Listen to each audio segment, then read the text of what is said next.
Hello guys, this is Pratima Chaturvedi and with this video I am here to discuss some trending words related to COVID-19 but in my way, in English way. As we all feel, the new disease has transformed our lifestyle completely. इसने हमारा सोचने का तरीका, हमारा routine सब कुछ change कर दिया है और अचानक से कुछ ऐसी चीज़ें हमारे आसपास हो रही हैं जिनको हमने पहले कभी नहीं देखा।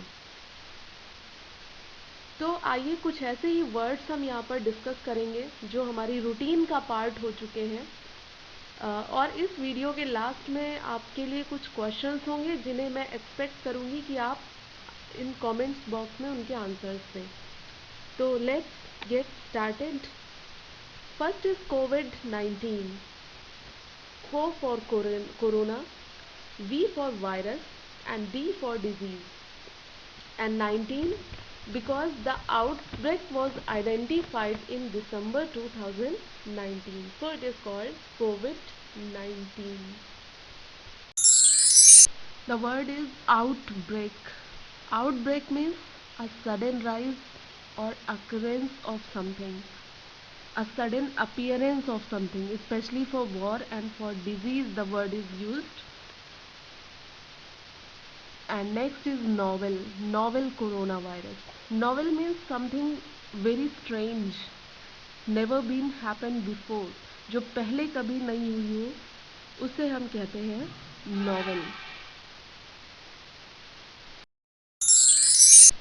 Next is contagious. कॉन्टेजियस वो डिजीज़ होती हैं जो डायरेक्ट कांटेक्ट से या फिर टच से फैलती हैं. Spreading by touch.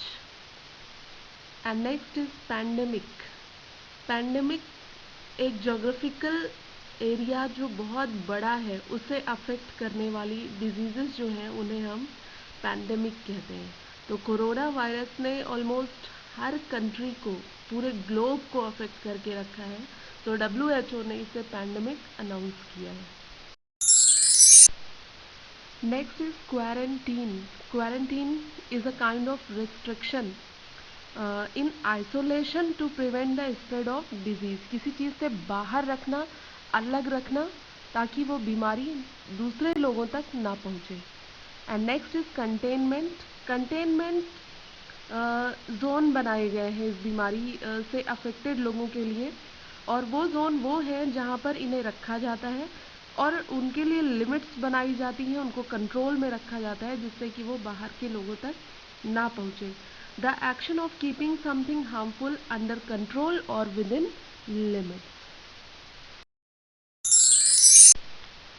Next is incubation. Period के साथ इसे लेते हैं. तो ये वो ड्यूरेशन है या प्रोसेस है जिसमें सिम्टम्स दिखाई देते हैं. कोरोना के केस में ये पीरियड 2 से 14 दिन का होता है.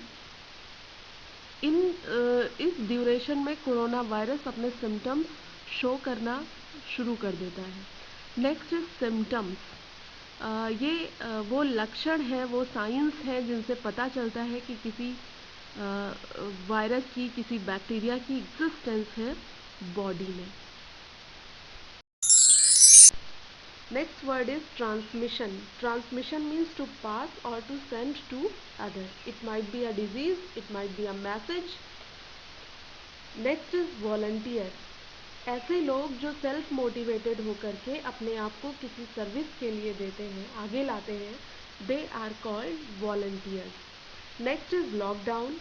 Lockdown is a period, is a situation जिसमें लोगों को बाहर निकलने से रोक दिया जाता है. किसी बिल्डिंग से, किसी सिचुएशन से बाहर निकलने के लिए वो लोग अलाउड नहीं किए जाते हैं. Next is ban. Ban means रोक देना, किसी चीज़ को प्रतिबंध लगा देना.